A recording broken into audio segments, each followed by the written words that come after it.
In this video, I'm going to demonstrate how to set up a simple pistol in the VR Weapon Interactor Unity asset package. The first thing you want to do is drag your model weapon into the scene. It'll look something like this. You'll see the main parent object, potentially with an animator attached to it, and you'll have the different parts of the weapon in separate meshes. It's important that things like the trigger and the slide are in separate meshes so they can be moved like this.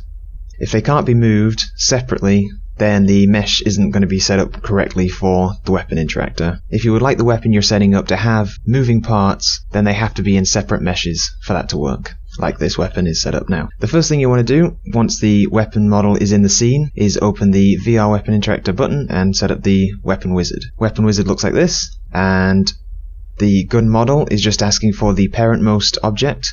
The gun mesh is asking for the most complete part of the weapon. Usually it's just this part. Drag that in. The slide, if you have a slide, it's not necessary. Most of these are optional. You don't have to have a slide, you don't have to have a magazine. But for this weapon, you do. So I can drag in the trigger, and I can drag in the magazine. If you're going to have a magazine like this that is removable, then it will save that as a prefab. I can open up this and set where I would like to save it. In this case, I can save it in a new folder like this, and save it with a name,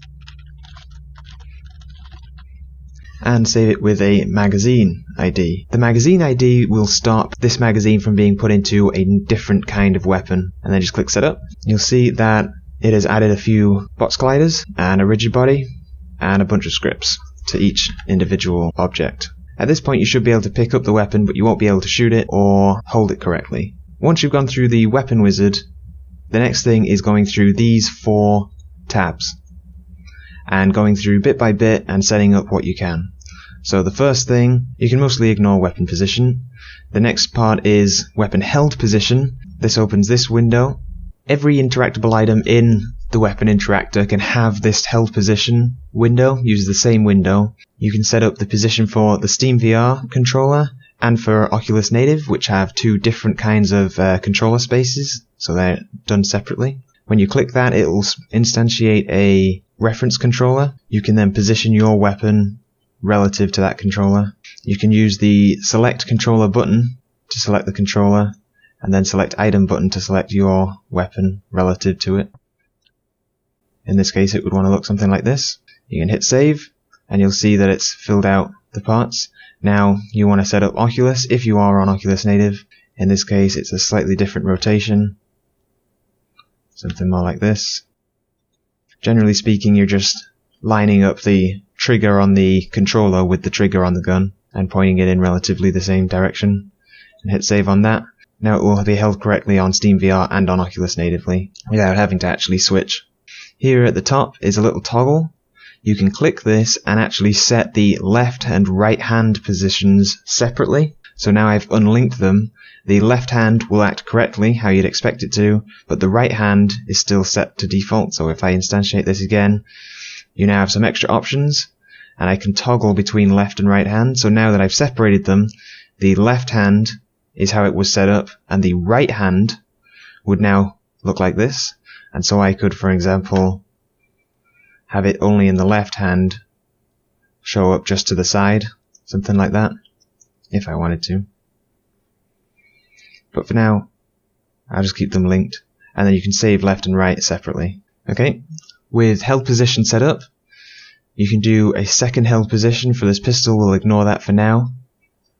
In a separate tutorial, I'll do the shotgun and an assault rifle, where I'll set up a second held position. For weapon firing, there are a few different modes. Semi-automatic is what you'd expect for a pistol. That means, just like these descriptions says, one pull of the trigger means 1 bullet. Fully automatic means it will fire until there are no bullets as long as the trigger is held down. Burst mode will fire 3 bullets, each pull of the trigger. And pump or shotgun will require the slide to be pulled after each shot to load the next bullet, like a pump shotgun or a bolt action rifle. For now, it's a semi-automatic pistol. You can set your damage number. This is just an integer that will be sent to the object that was hit that you can pull. Bullet force, like it says, will be the force applied to any rigid body on the object that was hit. The recoil kick is how much recoil the gun will exhibit after each shot and can be played with here. Next step is the shoot direction. You click Setup Shoot Direction, it will instantiate 2 spheres.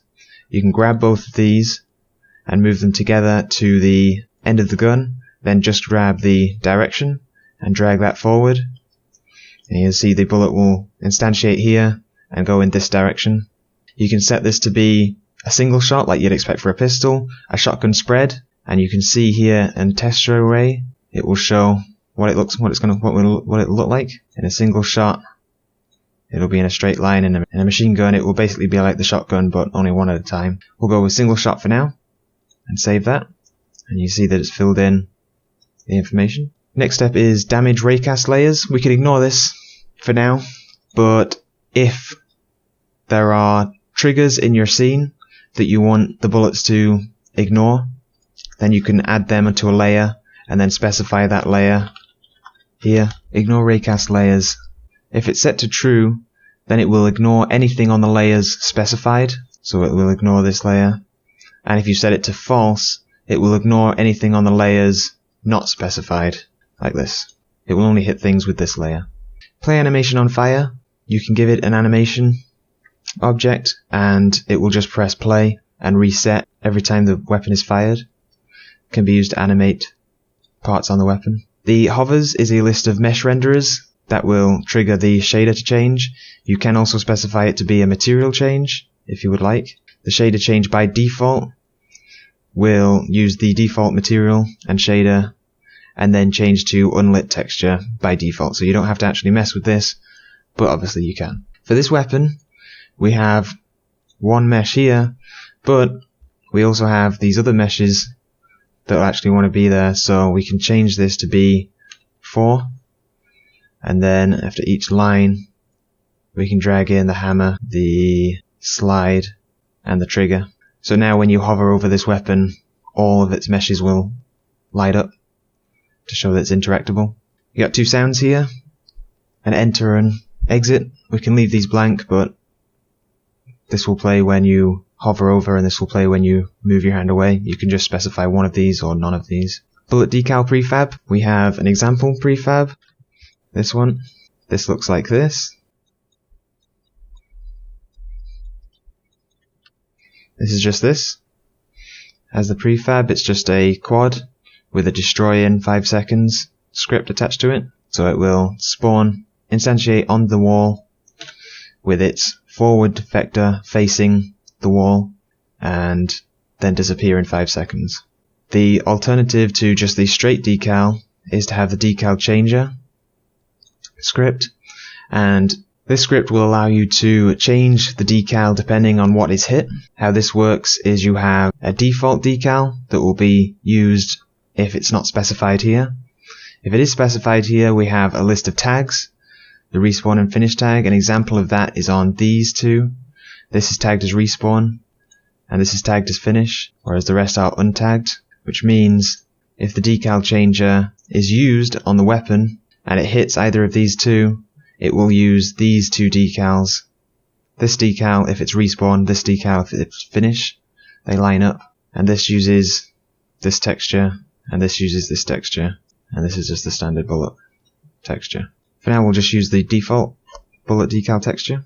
Spawn on fire effects. This has been used for the muzzle flash and could be used for smoke as well. We can set this to 1 and use the example muzzle flash. This opens up the position option where you can click setup position. It will instantiate whatever you've given it here. We can then move it in the scene to be where it's supposed to be, something like that, and then click save, and you can see that it's filled out the data. The next step is bullets. We got 2 of these toggles which we can mostly ignore. These are mainly used for the revolver weapon. The actual bullet prefab we can set up. If you don't have a bullet prefab already set up, then I can show you how to make one right now. So I have a model here for a 9mm round. I have a material here for it. Now I have the bullet that I want in the scene. I can open up the bullet wizard and drag in the parentmost object, set it to be the ID, and click setup. It'll straight away take me to the hail position, which is handy because without that I tend to forget to do it. I can rotate it into position here Save that, and then do the same thing for Oculus, something like this. So the bullet wizard has added a rigid body and box collider to the parentmost object, and then to the child object it's added the loadable bullet script, as well as a trigger collider to pick it up with. The first thing I like to do is untick toggle to pick up. Toggle to pick up is good for a pistol, so you don't drop it, but for something small like a bullet, it tends to be that if you let go of the grip button, you want to let go of the bullet, and you don't want it to stick to your hand. With that bullet now made in the scene, we can save that as a prefab right here next to our magazine that we haven't done anything with yet. And then we can drag that prefab into here.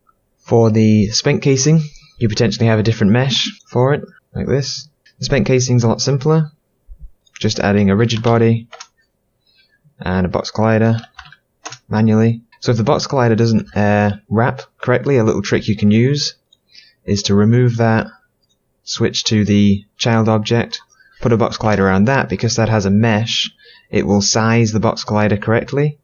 Then we can just copy this component and paste it onto here, then delete the original, and then we have a correctly sized box collider quite quickly put on. Then we can add a destroy in, say 5 seconds. We can set this to disable. If you set this to disable, then it will use a pool of casings when the bullet fires instead of instantiating and destroying casings. This will improve performance and is a handy thing to do. You can then save this as a prefab, and then we can delete these. We can go back to our weapon, back to the main tab, and back to bullets, and then we can drop in our 2 prefabs here. In bullet settings, we can set up our bullet position and then place it into position. It's actually quite a handy thing to have done the slide first, so we can quickly do that now. To set up the slide, super easy. Current position, it's set up. You can select the slide, move it back into its pulled position, click set current to pulled, then we can toggle between them, no problem. Then we go back to our pistol, bullet, and place that nicely so it's nice and visible in the gun, and save that. You can then click the setup ejection direction button, which will add this sphere as well as an origin sphere. You can't move the origin sphere as that is set by wherever the bullet position was. You can set the ejection. In this case, we're just going to fire straight up. The further away you put this, the more force that will be applied. So if it's not going up high enough or going up too high, you can change that sphere's distance here. The bullet receiver, this is a collider that will allow you to put a bullet straight into the weapon, skipping the magazine. In this case, it would be shaped something like this. Something like that. And we can set the ID here as well. So it will only receive bullets that are set to the ID 55. We can add a laser pointer material and a tracer material. The laser pointer will be always on and will just draw a line between the shoot origin and the destination where the bullet will hit. The tracer will do the same thing, but only for a second after it's fired. You can add all of the sounds here. Each one of these sounds has an example in the scene. Sound fire. They're all in the sounds folder here. They're all here. So dry fire, slide pulled, slide release, load magazine, and unload magazine. Just as example sounds, you can replace these with your stuff. The trigger, is the same as the slide. You just click on select trigger to select the actual object, set the current to default, which will already be set, and you can rotate and move it back, and set current to pulled. We can toggle between them and see that it's working. The magazine, we're not using an integrated magazine, so it's got the reference to the prefab that we made earlier when setting up in the gun wizard. You can click spawn magazine, and you can see that it's instantiated the magazine from the prefab, and it's done so in the position it was when it was saved. We've got quite a few things here. Auto load, this will mean if the magazine touches the receiver, it will immediately load all the way up instead of using gravity, and it doesn't require being pushed in. Auto eject empty magazine, if the magazine runs out of bullets, it will auto eject if you tick this box. Infinite ammo, it will set this magazine to have infinite ammo. You can have 2 magazines for the same weapon, as exampled here. This gold one is it has infinite ammo, and this has normal ammo. Bullet ID, we want to set to 55 again, as well as the magazine ID. Load bullet sound, can be anything you want, and just handy. Set up magazine held position, something that quite often forget to do, because it's quite late on in the thing. Same way as before, exact same window. We're just moving it relative to the reference controller into position. Same thing for Oculus, saving that. The magazine positions, we can select the magazine. This happens just like the slide and the trigger. We've got the default position, which is it now. We can then move it back into its entry position, assign that, and we can toggle them, and you can see that it will now move between these two positions. The bullets, how many bullets are in, default 16. This prefab will be the same one that was in the main prefab, it's just linked. You can set each individual bullet to appear by ticking the box and spawning its reference. For example, its reference here. All of these will be a child of the actual magazine itself, and you can set this position. Just like it says in this here, the one at the top will be the one next to fire, so the one nearest to the loaded position. We can click save position and you can see that it's filled that out, and we can destroy this. Now you can see that because this is still ticked and it has a position, it will instantiate that top bullet. You can then do the rest for others, and if you leave it unticked, then it will just be an invisible bullet. Can minimize all that. The bullet receiver, this allows you to put bullets straight into the magazine, and can be a lot smaller than that. For this one, I would say it probably wants to be just somewhere near the top, somewhere like this. And this just means that if a bullet touches this, a loadable bullet touches this, and it's got the ID matching as 55, it will be loaded into this magazine as long as it has space. Obviously it's maximum 16 bullets. Click save on that. The hover, again, it's just looking for a mesh renderer. In this case, there's only the one mesh renderer, which is the actual thing itself. Then at the very bottom here, a clip receiver. You can set up the clip receiver as part of the actual gun. We can destroy the magazine because it's just a prefab and it was only present in the scene, so we can save the prefab stuff. So we can set up the clip receiver. This is the receiver that the magazine will want to hit in order to go into the weapon. This generally wants to appear all over where the clip's going to appear. Something like this for this weapon is appropriate. Okay, now that's all set up. We can make this prefab, the whole weapon. Okay, with that set up, we should be able to, that should all work, so I'll test that out now. Okay, I can see that the weapon looks right. It's being held correctly. If I do that, you can see that my controller is shaped like this, and that's how it's held, which is about right. You can see that as I pull the trigger on the controller, the actual trigger moves, and the slide moves back into its position when pulled. It shoots, and the bullet decal hits. You can see that the bullet casing goes up into the air as well. So everything's working great. I can eject the magazine, and you can even see that that top bullet is visible just like it was supposed to be, which should be a good indicator of saying that there's still a bullet left. And that's how to set up a simple weapon in the VR Weapon Interactor package. Thanks for watching.